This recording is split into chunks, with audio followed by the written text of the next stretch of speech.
Karibu sana mtazamaji kwenye kipindi cha Zama Damu, kipindi kinachokuletea mambo mbalimbali ya kihistoria kutoka kila pembe ya nchi hii ya Tanzania na barani Afrika. Nipo Zanzibar. Zanzibar ni kitovu cha historia. Kama unavyofahamu kwamba hivi karibuni Zanzibar wameweza kufanya utafiti kwamba binadamu ameishi katika visiwa hivi kwa zaidi ya miaka 1031 iliyopita. Huu ni utafiti wa karibuni kabisa uliofanywa na Chuo Kikuu cha Dar es Salaam katika mapango ya Kuumbi, pango la Machaga, pango la Mwanampambe, na kudhihirisha kwamba binadamu ameishi zaidi ya miaka 1031 iliyopita. Huu ni utafiti wa kujivunia kabisa. Hapa nipo katika magofu ya Mtoni, linajulikana kama Kasri la Mtoni. Kasri hili lilijengwa mwaka 1828 na mtawala aliyejulikana kwa jina Said bin Sultan. Yeye aliweza kuishi hapa maisha ya anasa kabisa. Kama unavyoona hapa kuna beach nzuri kabisa inaonekana, na upepo ulikuwa unakuja hivi, na hili jumba huko ndani lina sehemu nyingi kabisa ambazo zinaonyesha kwamba alikuwa anaishi mtawala mwenye nguvu nyingi, mtawala mwenye pesa kabisa. Hiyo basi utaweza kuona na kusikia mambo mazuri kabisa ambayo hujawahi kusikia pengine sehemu nyingine yoyote ile. Katika kipindi hiki ninaye mtaalam ambaye ni mkurugenzi wa makumbusho na nyaraka kutoka hapa Zanzibar, ndugu Hamad Omar. Yeye atakusimulia hadithi nzuri kuhusiana na kasri hili la Mtoni. Mimi naitwa Festus Makerubi, mtayarishaji wa kipindi hiki. Kwenye kamera pale namuona naye Eva Sesoa. Kwa pamoja basi tunakaribisha tuweze kusikia mazuri kabisa kutoka kwa mtaalamu wa sayansi ya mambo ya kale Hamad Omar. Zama Damu.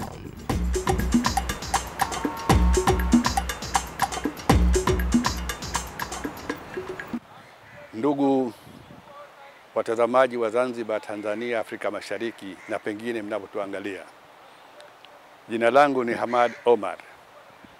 Mimi ni mkurugenzi wa nyaraka, makumbusho na mambo ya kale Zanzibar. Naomba kukaribisheni katika kasri ya Mtoni au Mtoni Palace Ruins. Kasri hii iko kama kilomita 5 kutoka mji wa Zanzibar, mji ambao unatambulika kwamba ni urithi wa dunia. Kasri hii ilijengwa mwaka 1828 au katikati ya karne ya 19. Kasri ilijengwa na mfalme Said bin Sultan ambaye alitokea Oman. Mfalme Said bin Sultan alitawala mwaka 1804 mpaka mwaka 1856 alipofariki, wakati akitokea Oman kuelekea Zanzibar karibu na visiwa vya Seychelles. Kasri hii ni moja katika kasri kubwa na ya mwanzo wahi kujengwa katika Zanzibar na ufalme ulioanzia Oman. Kasri inaitwa Beit el Mton, yani kasri iliyoko kwenye mto, kutokana na mto ambao ulianzia Kijitopele na ulikuwa unamwaga maji katika bahari ya Hindi. Kasri hii ilikuwa kubwa na ilikuwa ina majengo mengi ambayo sasa hivi baadhi yao wameporomoka, na ilikuwa inakaliwa na watu wasiopungua 1000. Kasri hii ilikuwa imezungukwa na miti mbalimbali ya bustani pamoja na wanyama mbalimbali wakiwemo kama maflamingo, magazel, matausi na wanyama wengine mbalimbali. Ilikuwa moja ya kivutio kikubwa kabisa cha makasri yaliyokuwepo hapa Zanzibar. Kasri hii ina umuhimu mkubwa kwa sababu katika sehemu hii ndipo ambapo mtu aliyoleta mkarafuu Saleh bil Harmali alikuwa akiishi. Mtu huyu anasadikiwa kwamba alileta mbegu ya mkarafuu kutoka Mauritius, na kwa sababu wakati ule biashara ya karafuu ilikuwa inadhibitiwa na Wadachi na walikuwa hapendelei kupelekwa katika sehemu nyingine, inasadikiwa kwamba karafuu aliyochukua Mauritius alitia kwenye fimbo ya mwanzi ili sionekane, na aliyotesha hapa katika sehemu hii. Wakati Said bin Sultan alipokuja kwa mara ya kwanza baada ya kuwashinda Wareno katika Afrika Mashariki na sehemu zake za Persian Gulf, alivutiwa sana na mandhari ya Zanzibar. Kwa hivyo akatoa maelekezo ajengewe kasri hii, na ilijengwa mwaka 1828. Lakini pia pahala hapa ni muhimu kwa sababu hapa alizaliwa mtoto anayejulikana Said Salme. Said Salme ni msichana maarufu sana ambaye alitoka katika aila ya kifalme na aliishi hapa na alizaliwa hapa mpaka akafikia umri wa miaka 7. Baadaye alihamia mjini na kule alipokuwa akiishi alipendana na mfanyabiashara wa Kijerumani. Baadaye wakaamua kuoana na msichana huyu Princess Salme akabadili dini akaingia katika Ukristo. Na aliolewa na mfanyabiashara anaitwa Hans Ruth, na baada ya kubadili jina Princess Salme akajulikana kama Amelie Ruth. Bahati mbaya mumewe alipata ajali kule Ujerumani, na baada ya kujaribu kutaka kurudi mara nyingi bila kufanikiwa, Princess Salme aliamua kuandika kitabu juu ya historia ya maisha yake inayoleta ulinganifu au kulinganisha ubora wa maisha ya watu wa mashariki na watu wa magharibi. Jengo lilikuwa la ghorofa 2 na lilikuwa na sehemu ambayo ilikuwa na madarubini ya kuangalia vitu vinavyoingia. Palikuwa na gati kubwa ambapo biashara mbalimbali zilikuwa zikifanyika. Wafanyabiashara na ma-councilors wana diplomasia walikuwa wakifika hapa kuonana na mfalme ambaye alikuwa anaishi hapa. Lakini mfalme Said hakujenga kasri hii tu, alijenga na kasri nyingine mjini ambayo baadaye walikuja kuishi wafalme wengine, inayojulikana kama Beit Sahil, yani palace iliyoko kwenye ufukwe. Lakini pia alijenga kasri nyingine upande wa kaskazini wa hapa tulipo, inayojulikana kama Beit Ras, yani palace iliyoko kwenye rasi. Lakini pia alijenga makasri mengine yaliyoko kwenye nje ya mji yanayojulikana kama countryside palaces. Moja lilikuwa Kidichi na moja lilikuwa Kizimbani. Palace hili lilikuwa na sehemu za kupokelea wageni, lilikuwa sehemu za kuishi watu, na lilikuwa na mahamamu ambao watu walikuwa wakiishi hapa walikuwa wakiyatumia kwa shughuli zao mbalimbali kama vile za ibada na kupumzikia na shughuli nyingine. Lakini pia kulikuwa kuna sehemu maalum, bathi maalum ambayo mfalme mwenyewe alikuwa akiitumia. Waheshimiwa watazamaji wetu wa Zanzibar na Tanzania na pengine popote mnapotuangalia, jengo hili ni moja kati ya maeneo muhimu yanayohifadhiwa kwa mujibu wa sheria ya mambo ya kale ya mwaka 1927, caption 102. Kwa hivyo limo katika hifadhi na kumbukumbu za kale, na kwa maana hiyo linaendelea kufanyiwa ukarabati mdogo mdogo, na baadaye litafanywa ukarabati wa kutosha ili liendelee kuwa kivutio kikubwa na kumbukumbu muhimu kwa Zanzibar, Tanzania na Afrika ya Mashariki. Sasa hivi watalii wameanza kutembelea sehemu hizi, wanafunzi wameanza kutembelea sehemu hizi, na kumeanzishwa tour maalum inayojulikana kama Princess Salma Tour, ambayo inaanzia hapa na kutembelea sehemu mbalimbali zinazohusiana na utawala wa Kioman na watoto wake na shughuli nyingine mbalimbali. Kwa maelezo hayo, ningependa sasa hivi kukukaribisheni, kukutambulisheni katika sehemu mbalimbali zinazohusiana na kasri hii ambayo ni kivutio kikubwa kwa Zanzibar, Tanzania, Afrika Mashariki na dunia. Zamadan.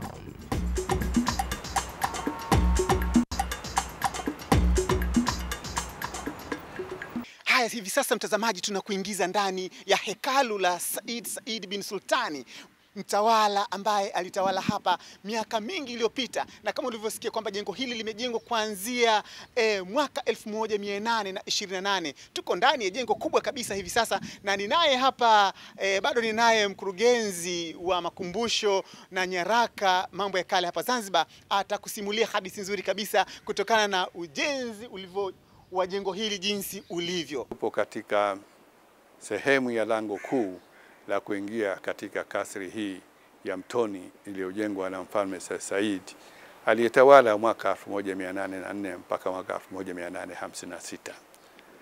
Kama unavyoona, sehemu inavutia, ina lango kuu la kuingilia ambalo limenakishiwa vizuri, na ujenzi wake unaonesha mtindo wa utamaduni wa Kiislamu Sehemu hii kubwa inaitwa arch, na kutokana na ukubwa wake nafikiri hakuna jengo lolote hapa Zanzibar lenye arch kubwa inaweza kulingana na arch ambayo inaonekana katika kasri ya Mtoni.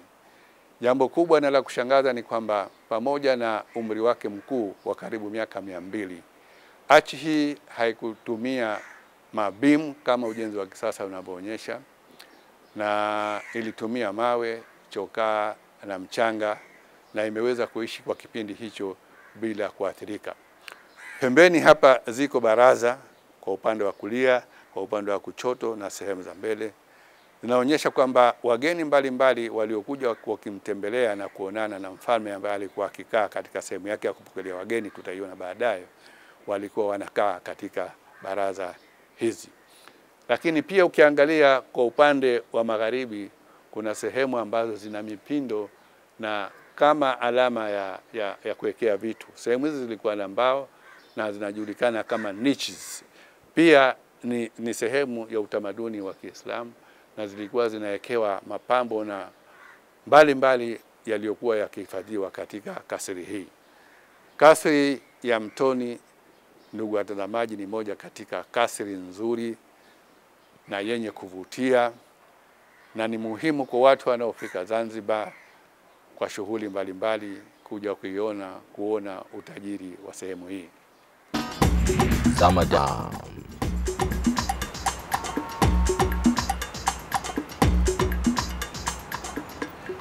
Sasa nawakaribisha kwenye sehemu ya kupokelea wageni. Wageni walipokuwa wanafika katika kasri hili la Mfalme Said bin Sultani, walikuwa wanapelekwa sehemu kama hizi za huku na wakakaribishwa katika uwanda huu. Mtaalamu yeye atakuelezea na vizuri zaidi kuhusiana na jinsi gani wageni waliweza kubarizi na pengine walikuwa wanapewa vinywaji gani katika eneo hili.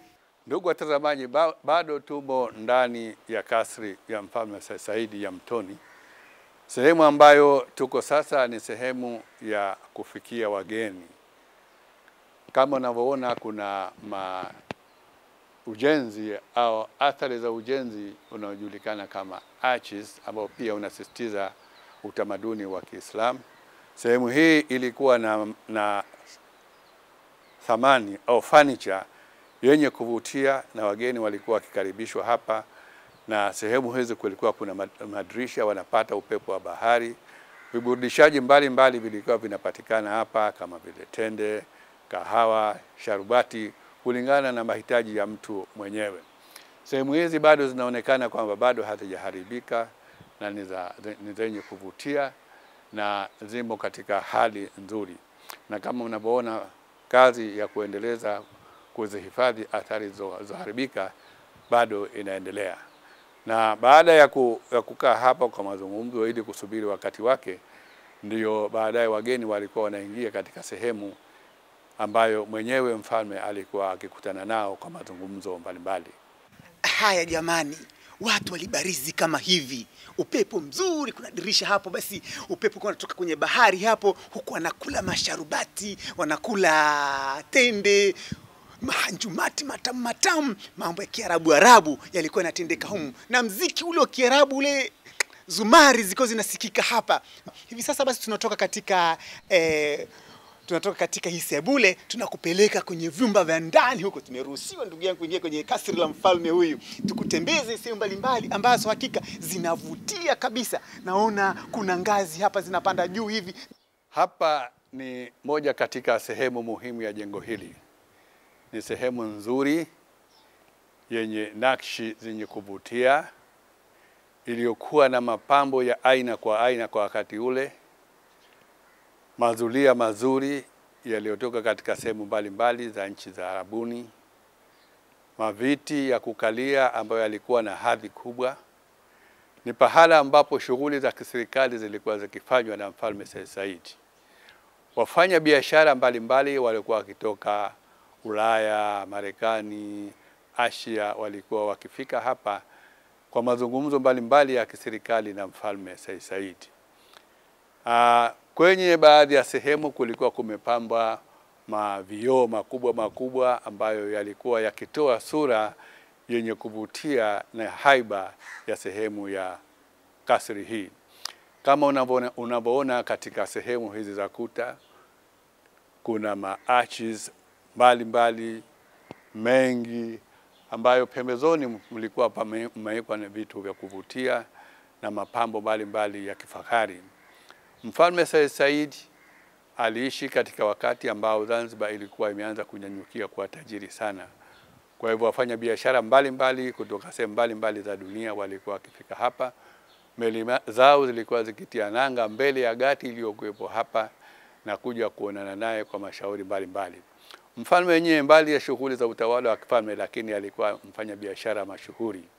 Mfanya biashara wa pengine utumwa na shughuli nyingine zilizomuingizia fedha. Pia katika kipindi chake yeye aliimarisha sana kilimo cha karafuu. Kwa hivyo karafuu ilianza kuwa biashara mashuhuri na watu walikuwa wakifika hapa kuzungumza naye katika masuala hayo. Licha kwamba Mfalme Said alikuwa ni mtawala wa Zanzibar na Oman, lakini pia alikuwa mfanya biashara mashuhuri. Biashara ya pembe za ndovu, gum copal au sandarusi, lakini pia biashara ya karafuu ambapo Zanzibar ilikuwa mashuhuri. Na yeye ndiye mtu alitilia mkazo mkubwa sana kuwashajiisha watu wa Zanzibar, hasa wafanya biashara wenzake, kuotesha kilimo cha mikarafuu na minazi, ambayo baadaye ilikuja kuwa tegemeo kubwa sana la Zanzibar kwa uchumi wa Zanzibar kwa miaka iliyofuata. Kwa hivyo mambo haya yote yanayohusu biashara, yanayohusu diplomasia, yanayohusu usalama wa sehemu hizi za bahari ya Hindi, yalikuwa yana mazungumzo yanafanyika katika sehemu hii. Watu mbalimbali mashuhuri wakiwemo wanadiplomasia, wafanyabiashara, watu wengine wenye maarifa maalum walikuwa wanakutana hapa na kupanga mipango mbalimbali ya shughuli zao zinazohusiana na biashara na utawala.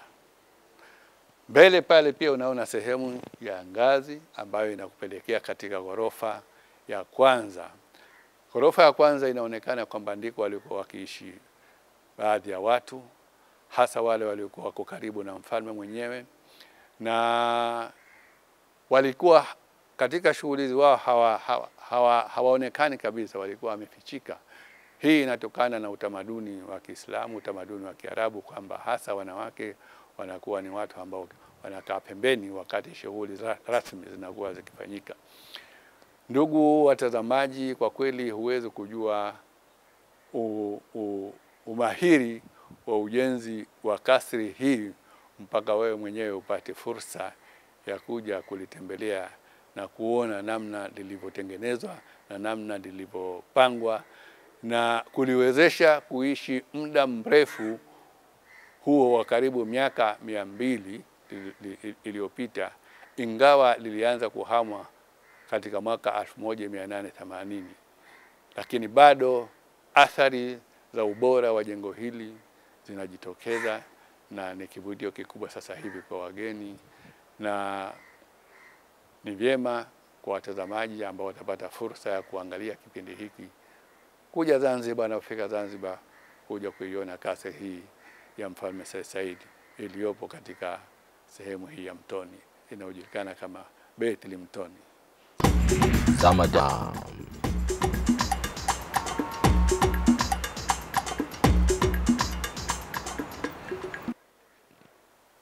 Jambo la kushangaza ni kwamba jengo hili halikutumia nondo wala chuma wala mabati. Paa lake lilikuwa la makuti la asili. Vitu vingine vilivyotumika ilikuwa ni mawe, chokaa, udongo. Lakini ilikuwa sio chokaa hii inayotengenezwa leo kesho ikatumika. Ni chokaa iliyokaa kwa muda mrefu, ikachujwa, ikaachiwa ipoe, halafu ikatumika kwa utaalamu mkubwa. Kwa hivyo hata ukiangalia kuta za hili jengo unaweza ukafikiri kwamba limepakwa saruji, lakini hii ni chokaa iliyokomaa. Na ndio maana lakini pia makuta yake ni manene, na ndio maana yameweza kuhimili vishindo vya jua, mvua, upepo na matumizi mabaya kwa kipindi chote hicho cha muda mrefu. Na hapa ni pahala pamoja ambapo wataalamu wa sasa wa ujenzi, hasa wanaotumia mawe, wanaotumia chokaa, wanaotumia udongo pakuja kujifunza namna mchanganyo huu ulivyofanywa na kwa umahiri mkubwa na kwa utaalamu mkubwa na kuweza kuishi katika kipindi chote hicho nilichokitaja kisichopungua miaka 200. Zamadan.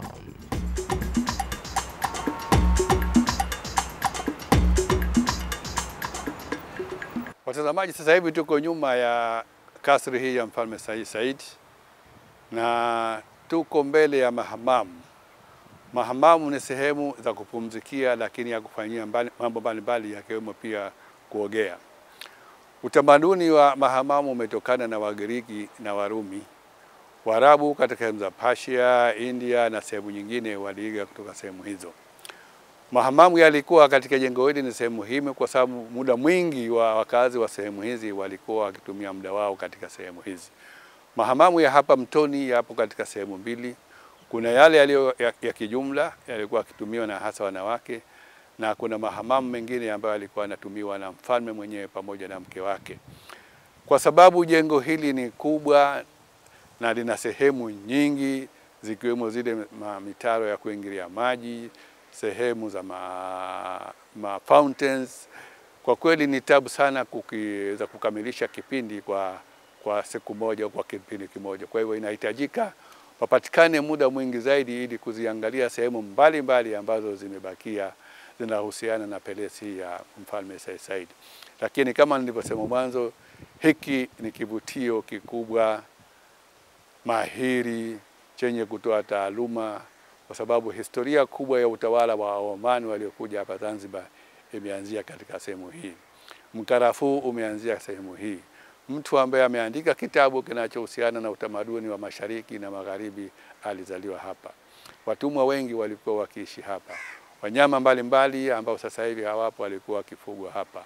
Miti mbalimbali ambayo imepotea sasa hivi ilikuwa imeoteshwa hapa, na baadhi yao pia tutaweza kuiona katika vipindi vitakavyofuata. Zamadan.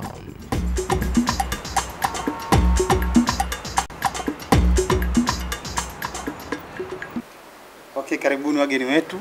Asante sana. Baada ya kutembea kwenye Mtoni Palace tunaweza kupata historia Ndio. ya kwa ufupi. Ndio. Kwa kawaida tukimaliza Zanzibar sisi tuna kawaida kukaribisha tu kahwa. Asante sana. Kwa karibu sana. Haya. Jisikie ugeni. Asante. Jisikie kama uko nyumbani, karibu kahwa. Asante sana. Ni tamu. Karibuni. Asante sana. Mtazamaji, unajua baada ya kutembeza kwenye ili gofu, hivi sasa kuna burudani hapa, hivi vinywaji ni kitamu kweli. Kinaitwa nini hiki? Kahwa inaitwa hiyo. Hiyo ni gawa.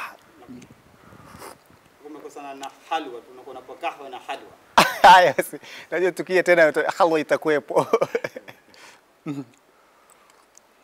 Mpiga picha wangu ana shida maana ana meza mate wewe pale. Nafikiri ukimaliza kazi hiyo utakunywa na wewe. Hapa walikuwa na barizi na wanakunywa Wanakuwa na barizi, wanakunywa, wanazungumza, halwa, sharubati. kahwa, wengine na maji, mengine wakati ule madafu unaweza kupewa. Ndio. Vitu vingi, tende. Haya mtazamaji wangu wa kipindi cha Zamadan, bila shaka umeweza kunufaika na yale niliyokuandalia kutoka kasri la Mtoni, ambalo ni kasri alikuwa anaishi Mfalme Said bin Sultani mwaka ule wa 1828. Kasri hili ndio lilikuwa tayari limekwisha kujengwa, na kwa kweli kama ulivyoona jinsi gani kasri lina sehemu mbalimbali, hatua mbalimbali za ujenzi, sehemu za kubarizi wageni, sehemu za mikutano, vyumba vya kulala. Sikuweza kulimaliza lote kwa sababu ni kasri kubwa ajabu na lina vitu vingi sana vya kuweza kukusimulia. Watu wameishi hapa zaidi ya miaka 200 iliyopita. Kukuletea hadithi hiyo kwa dakika chache sio rahisi. Nitarudi tena Zanzibar kuja kukuletea kuhusiana kasri hili la Mtoni, ambalo hakika lina miujiza na limejengwa kwa namna ya kuvutia kabisa na linavutia wataalamu wa sayansi ya mambo ya kale. Ile kuletea kipindi hiki mimi ni Festus Makerubi, mpiga picha pale ni Eva Sesoa. Tunakutakia siku yenye baraka tele, na inshallah kunako majaliwa ya Allah subhanahu wa ta'ala nitarudi tena Zanzibar na nitakuletea sehemu ambayo imebakia katika kasri hili la Said bin Said. Endelea kutazama TBC1 siku zote na usikose kuungana nami katika kipindi kijacho cha Zamadam. Asante na kwa heri.